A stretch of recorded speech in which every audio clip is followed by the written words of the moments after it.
Hello student कैसे हैं? आप सभी का स्वागत है माँ क्लासेस यूट्यूब चैनल में। तो आज की वीडियो में हम लोग देखेंगे क्लास 10th का मोस्ट इम्पोर्टेंट ऑब्जेक्टिव प्रश्न, जो कि माँ क्लासेस पर जो टॉपर सीरीज चल रही है, उसका थर्ड वीडियो है साइंस का। तो आप लोग वीडियो में बने रहिएगा, बहुत मजा आने वाला है, क्योंकि सारे इम्पोर्टेंट प्रश्न हैं जो किसी न किसी एग्जाम में पूछा गया है, किसी न किसी शिफ्ट में हर एक साल पूछा गया है। तो आप लोगों को मजा आने वाला है, वीडियो में लास्ट तक जरूर बने रहिएगा। तो ठीक है, देर न करते हुए प्रश्न की ओर बढ़ते हैं।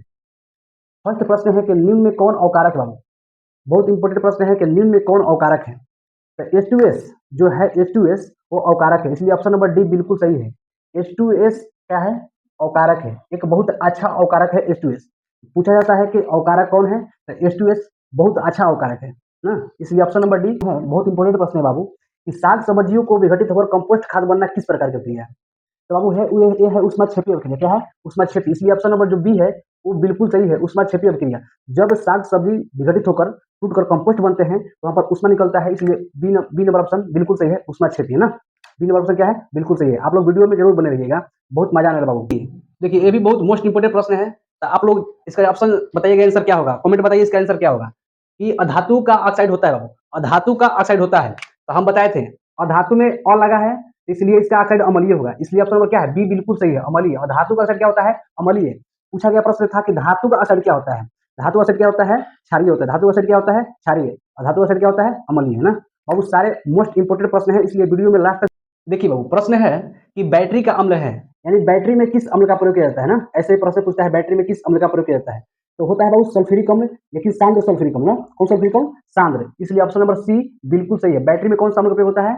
सल्फ्यूरिक अम्ल का, सांद्र सल्फ्यूरिक अम्ल, जिसमें मतलब सांद्र मतलब पानी की मात्रा का हो, कम हो, पानी की मात्रा कम हो, मतलब सांद्र हो, मतलब तनु ना हो, तनु ना हो जिसमें पानी की मात्रा कम हो, इसलिए सांद्र सल्फ्यूरिक अम्ल का प्रयोग बैटरी में किया। बहुत मोस्ट इंपोर्टेंट प्रश्न है, ये भी बहुत मोस्ट इंपोर्टेंट प्रश्न है, पूछा गया प्रश्न है कि टाइट्रिक अम्ल निम्नलिखित में किसमें पाया जाता है? टाइट्रिक अम्ल किससे पाया जाता है? तो टाइट्रिक अम्ल किसमें पाया जाता है? इमली में, इसलिए ऑप्शन नंबर डी बिल्कुल सही है। इमली में कौन सा अम्ल पाया जाता है? टाइट्रिक अम्ल। पूछा गया प्रश्न है बाबू। टमाटर में कौन सा अम्ल पाया जाता है? बताइए, टमाटर में कौन सा अम्ल पाया जाता है? तो ऑक्जेलिक अम्ल। कौन सा है अम्ल? ऑक्जेलिक अम्ल। उसी तरह से बताइए, सिरका में कौन सा अम्ल पाया जाता है? सिरका में कौन सा अम्ल पाया जाता है? बताइए। एसिटिक अम्ल। कौन सा अम्ल? एसिटिक अम्ल, जिसका सूत्र क्या होता है? CH3COOH, है ना। ये किसमें पाया जाता है? सिरका पाया जाता है, जिसका सिरका का पीएच मान कितना होता है? 3 से 4। कितना होता है? 3 से 4 होता है सिरका का पीएच मान बाबू। पीएच वैल्यू बोले तो power of hydrogen, power of hydrogen सिरका में पाया जाता है 3 से 4। चलिए बताइए, मनुष्य का लार का पीएच मान कितना होता है? कमेंट बताइएगा ना, मनुष्य का लार का पीएच मान कितना होता है? बताइए। मक्खन पूछा था बाबू, मक्खन में कौन सा अम्ल पाया जाता है? पूछा था मक्खन में कौन सा अम्ल पाया जाता है? मक्खन में पूरा खाने होता है बाबू, आधा होता है। मक्खन में कौन सा अम्ल पाया जाता है? तो मक्खन में बाबू ब्यूटरिक अम्ल पाया जाता है। कौन सा अम्ल? मक्खन में ब्यूटरिक अम्ल पाया जाता है। सही है ऑप्शन नंबर डी, क्योंकि टाइट्रिक अम्ल इमली पाया जाता है, टमाटर में ऑक्जेलिक अम्ल पाया जाता है। बहुत सारा पूछा गया प्रश्न है ना। हम लोग का पेट में कौन सा अम्ल पाया जाता है? हाइड्रोक्लोरिक अम्ल। कौन सा अम्ल? हाइड्रोक्लोरिक अम्ल। आप लोग वीडियो में बने रहिएगा, बहुत मजा आने वाला बाबू, वीडियो में लास्ट तक रहिएगा तो कुछ ना कुछ जरूर सीख के जाइए। देखिए प्रश्न है कि किसी भी उदासीन विलयन का पीएच मान होता है बाबू, किसी भी उदासीन विलयन का पीएच मान होता है, ये भी पूछा गया प्रश्न है, इसलिए ऑप्शन नंबर बी जो है बिल्कुल सही है बाबू, बिल्कुल सही है। बी नंबर ऑप्शन बिल्कुल सही है। 7 कितना होता है? 7। उदासीन विलयन का पीएच मान 7 होता है बाबू। जैसे में NaCl क्या है? उदासीन है, न्यूट्रल है, इसलिए इसका पीएच मान कितना होता है? 7। 7 से आप लोग नीचे जाइएगा, 7 से आप लोग नीचे जाइएगा तो अम्लीय होता है। 7 से आप लोग नीचे जाइएगा तो क्या होता है? अम्लीय। जितने जाइएगा नीचे अम्लीय बढ़ेगा, 7 से आगे जाइएगा तो क्षारीयता बढ़ता है बाबू। इसका रेंज होता है 0 से 14। कितना होता है? 0 से लेकर 14 तक रेंज होता है बाबू। तो बताइए, एक ज्यादा अम्लीय है कि 4 ज्यादा अम्लीय है? बताइए, एक ज्यादा अम्लीय है कि 4 ज्यादा अम्लीय है? पूछा गया प्रश्न है बाबू। तो देखिए 1 और 4 में सबसे ज्यादा अम्लीय 1 है ना, क्योंकि बताए थे कि 7 से जितने नीचे जाइएगा तो अम्लीयता बढ़ता है। चलिए उसी तरह से बताइए, 8 ज्यादा क्षारीय है कि 14? 8 ज्यादा क्षारीय है कि 14? बाबू 14। बताए थे कि 7 से जितना आगे जाइएगा तो क्षारीयता बढ़ेगा ना, इसलिए 14 का क्षारीयता कितना होगा? अधिक होगा। प्रश्न है कि प्लास्टर ऑफ पेरिस का रासायनिक नाम है बाबू। प्लास्टर ऑफ पेरिस का रासायनिक नाम है, पूछा गया प्रश्न है बाबू। इसका सूत्र भी पूछता है, रासायनिक नाम पूछता है। इसका रासायनिक नाम होता है कैल्शियम सल्फेट और हाइड्रेट, कैल्शियम सल्फेट और हाइड्रेट, इसलिए ऑप्शन नंबर डी बिल्कुल सही है। ऑप्शन नंबर डी बिल्कुल सही है, और हाइड्रेट इसका। देखिए बहुत इंपोर्टेंट प्रश्न है और पूछा गया प्रश्न है कि आयोडीन युक्त नमक है बाबू, आयोडीन युक्त नमक जिसे हम लोग क्या करते हैं? खाने में प्रयोग करते हैं। यदि आयोडीन युक्त नमक नहीं खाइएगा तो कौन सा रोग होगा बाबू? आयोडीन युक्त यदि नमक नहीं खाइएगा तो कौन सा रोग होगा? घेंघा रोग। कौन सा रोग? घेंघा रोग आयोडीन की कमी से होता है। घेंघा रोग आयोडीन की कमी से होता है, उसी बोलते हैं ग्वाइटर रोग। क्या बोलते हैं बाबू? ग्वाइटर रोग, है ना। पूछा गया प्रश्न है कि घेंघा रोग किसकी कमी से होता है? आयोडीन की कमी से। ये भी पूछा गया था ग्वाइटर रोग किसकी कमी से होता है? तो आयोडीन की कमी से। घेंघा रोग का ही दूसरा नाम ग्वाइटर है ना। तो पूछा गया प्रश्न है कि आयोडीन युक्त नमक है, NaCl Ki और NaCl KiO3 बिल्कुल सही। ऑप्शन नंबर सी होगा, इनमें दोनों होगा ना, ए और बी दोनों होगा। ऑप्शन नंबर सी बिल्कुल सही है। Option number B C, option number C बिल्कुल सही है ना। NaCl Ki और NaCl KiO3 दोनों होगा, इसलिए ऑप्शन नंबर सी बिल्कुल सही है बाबू। पूछा गया प्रश्न है ना, आयोडीन युक्त नमक है। ये प्रश्न है कि ग्रेफाइट होता है बाबू, ग्रेफाइट होता है, जो ग्रेफाइट होता है क्या होता है, ये कार्बन का अपरूप है। ग्रेफाइट क्या है, कार्बन का अपरूप है। कार्बन का अपरूप होता है ग्रेफाइट और हीरा, ग्रेफाइट और हीरा। तो ग्रेफाइट जो है बाबू विद्युत का सुचालक होता है। क्या होता है, विद्युत का सुचालक होता है, इसलिए ऑप्शन नंबर बी बिल्कुल सही बाबू। ऑप्शन नंबर बी बिल्कुल सही है। हीरा, हीरा नहीं सॉरी, ग्रेफाइट, ग्रेफाइट विद्युत का सुचालक है, इसलिए ऑप्शन नंबर बी बिल्कुल सही है। और जो हीरा होता है बाबू, कार्बन का ही अपरूप है हीरा, वो विद्युत का क्या होता है, कुचालक होता है। वो विद्युत का कुचालक होता है, बल्कि वो प्राकृतिक में सबसे कठोर पदार्थ है। वो हीरा जो है प्राकृतिक में सबसे कठोर पदार्थ है ना। ये भी पूछा गया प्रश्न है कि निम्नलिखित में कौन प्राकृतिक में सबसे अधिक कठोर पदार्थ है, तो हीरा, जो कार्बन का क्या है, अपरूप है। ये ग्रेफाइट भी कार्बन का अपरूप है। ये विद्युत का क्या होता है, सुचालक, इसलिए ऑप्शन नंबर बी। ये भी पीछे बताएं आ गया कि सबसे कठोर पदार्थ प्रकृति में कौन है बाबू, तो हीरा। अभी बताएं, अभी आ गया ना हीरा। सब बाबू पूछा गया प्रश्न है, इसीलिए बोलते हैं कि वीडियो में आप लोग लास्ट तक बने रहिए, बहुत मजा आने वाला है। कुछ भी पढ़ के नहीं आए हैं, कुछ भी अभी तक नहीं पढ़े हैं, तो तब भी आप लोग बने रहिए वीडियो में, तो कुछ ना कुछ आप लोग सीख जाइएगा बाबू। लास्ट तक है, ये मत सोचिए कि लास्ट है तो तैयार नहीं करेंगे। लास्ट तक तैयारी करते रहिएगा, तो आप लोग कुछ ना कुछ अच्छा नंबर लाकर एग्जाम में अपने पापा मम्मी का नाम रोशन कीजिएगा। देखिए बाबू, ये भी मोस्ट इंपोर्टेंट प्रश्न है, जो बायोलॉजी का प्रश्न है बाबू। पूछा गया प्रश्न है कि ग्वाइटर अथवा घिंगा पनपता है बाबू, ग्वाइटर अथवा घिंगा पनपता है, पूछा गया प्रश्न है। तो आयोडीन की कमी से, पीछे बताया था आयोडीन की कमी से, इसलिए ऑप्शन नंबर बी बिल्कुल सही है कि ग्वाइटर अथवा घिंगा पनपता है आयोडीन की कमी से। रक्त होता है, रक्त कमी से होता है एनीमिया। क्या होता है, रक्त कमी से होता है बाबू एनीमिया ना, रक्त कमी से होता है एनीमिया। ये भी पूछा गया प्रश्न है बाबू ना। बहुत सारा ये बायोलॉजी का प्रश्न शुरू हो गया, यहाँ से केमिस्ट्री का प्रश्न खत्म हो गया ना। आप लोग वीडियो में बने रहिएगा, आप लोग वीडियो में बने रहिएगा, बहुत मजा आने वाला है। अंत भला तो सब भला है बाबू। देखिए बाबू, ये भी मोस्ट इंपोर्टेंट प्रश्न है, ये भी मोस्ट इंपोर्टेंट प्रश्न है कि दांत को साफ करने के लिए दंत मंजन प्राय होता है। दांत को साफ करने के लिए दंत मंजन प्राय होता है बाबू क्षारीय। क्या होता है, क्षारीय होता है ना। क्या होता है, क्षारीय, इसलिए ऑप्शन नंबर ए बिल्कुल सही है, क्षारीय।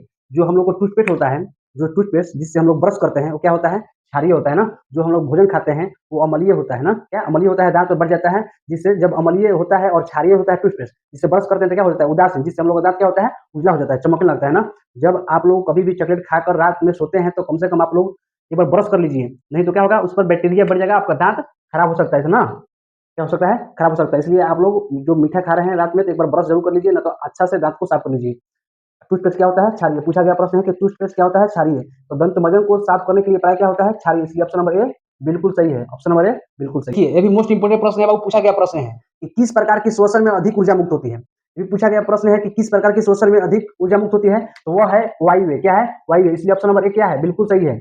वायु बोले तो ऑक्सीजन की अनुपस्थिति में। वायु श्वसन कब होता है, ऑक्सीजन की अनुपस्थिति में। अवायु कब होता है, ऑक्सीजन की अनुपस्थिति में। जब आप लोग दौड़ते हैं, जब आप लोग रनिंग करते हैं, दौड़ते हैं, तो आप लोग का मस्तिष्क में थकावट हो जाता है। थकावट होता है क्यों, क्योंकि वहां पर ऑक्सीजन की कमी होता है। इंपोर्टेंट प्रश्न है बाबू। पूछा गया प्रश्न है कि कोशिकीय ईंधन निम्न में से कौन है बाबू, कोशिकीय ईंधन निम्न में से कौन है, तो बाबू ग्लूकोज।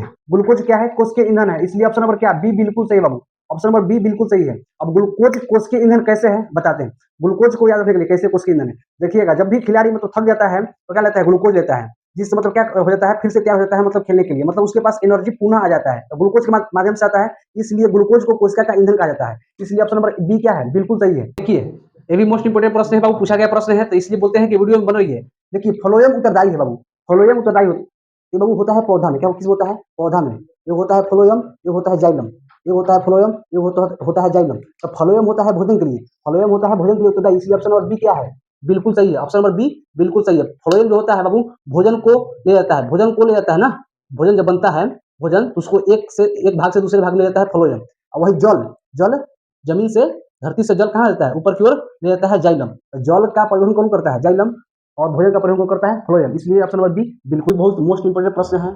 इस निम्न में किसका धड़कन सबसे अधिक तेज होता है, निम्न में किसका धड़कन सबसे तेज होता है, अभी पूछा गया प्रश्न है बाबू कि निम्न में किसका धड़कन सबसे तेज होता है, तो चूहा। ऑप्शन कौन सा है, चूहा, बिल्कुल सही है। ऑप्शन नंबर बी बिल्कुल सही। ऑप्शन कौन सा है, बी नंबर ऑप्शन बिल्कुल सही है, चूहा। चूहा का धड़कन बाबू बहुत तेज होता है ना, चूहा का धड़कन बहुत तेज होता है। मतलब आप मतलब कहीं भी चूहा रहेगा, देखिए तो सुन लेता है, मतलब हाल ही में जा जाता है, उसका महसूस हो जाता है यहाँ पर कुछ होने वाला है, चाहे कोई है, इसलिए बोल जाता है कि चूहा का धड़कन बहुत तेज होता है ना।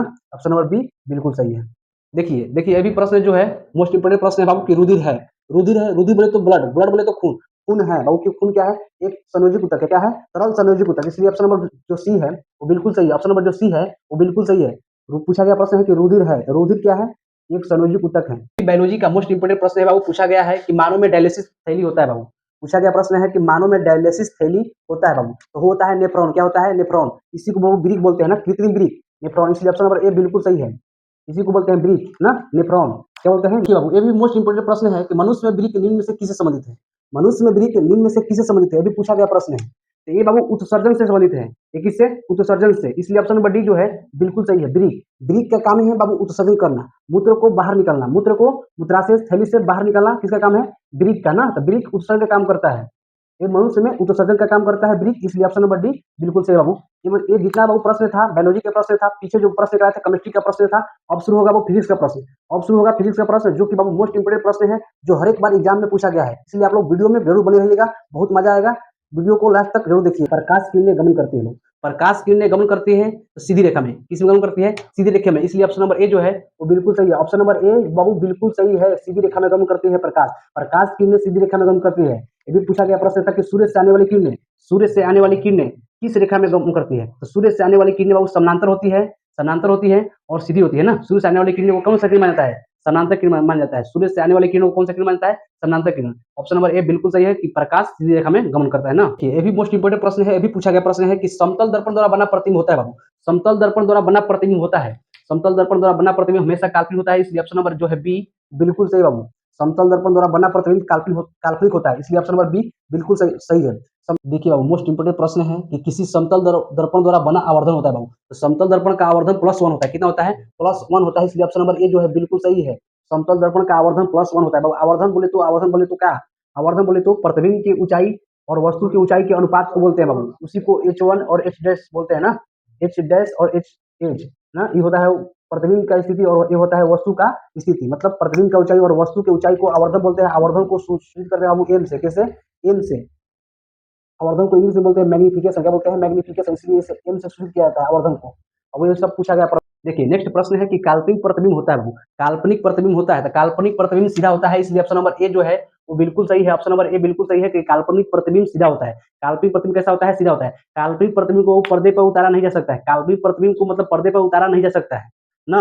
वास्तविक प्रतिबिंब को पर्दे पर उतारा जाता है, लेकिन काल्पनिक प्रतिबिंब को पर्दे पर नहीं उतारा जाता है। भी पूछा गया प्रश्न है। काल्पनिक प्रतिबिंब हमेशा सीधा होता है बाबू। समतल दर्पण में बना प्रतिबिंब काल्पनिक होता है। अगला प्रश्न है कि दाढ़ी बनाने के लिए कौन सा दर्पण उपयुक्त है?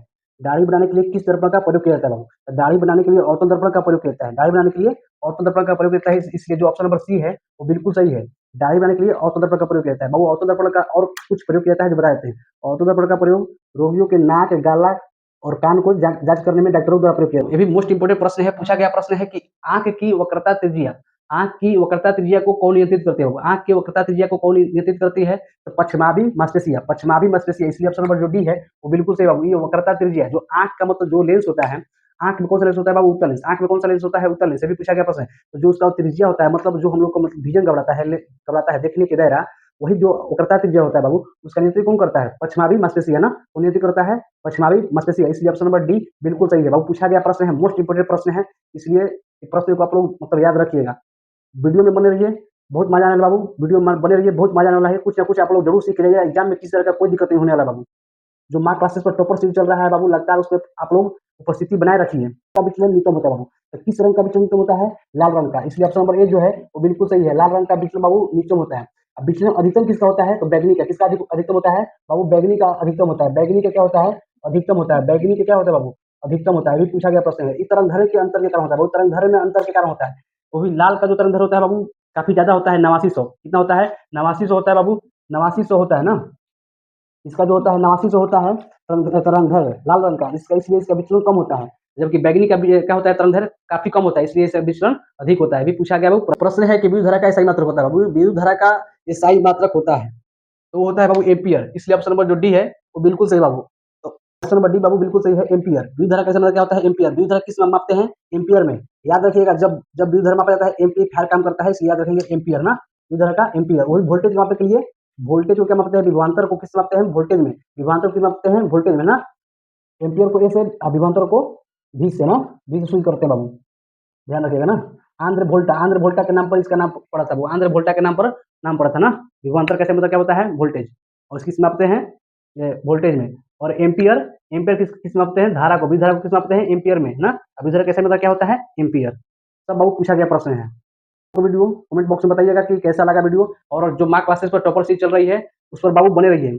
देखिए, कोई बोलता है कि अब अंत हो गया तो क्या पढ़ना है बाबू, हम कहते हैं कि अंत में ही पढ़ो, अंत भला तो सब भला होता है बाबू। इसलिए वीडियो में आप लोग बने रहिए, पढ़े रहिए, जो भी टाइम बचा हुआ है उसको मतलब खराब मत होने दीजिए। ठीक है, देखते हैं नेक्स्ट वीडियो में मिलते हैं फिर से बाबू।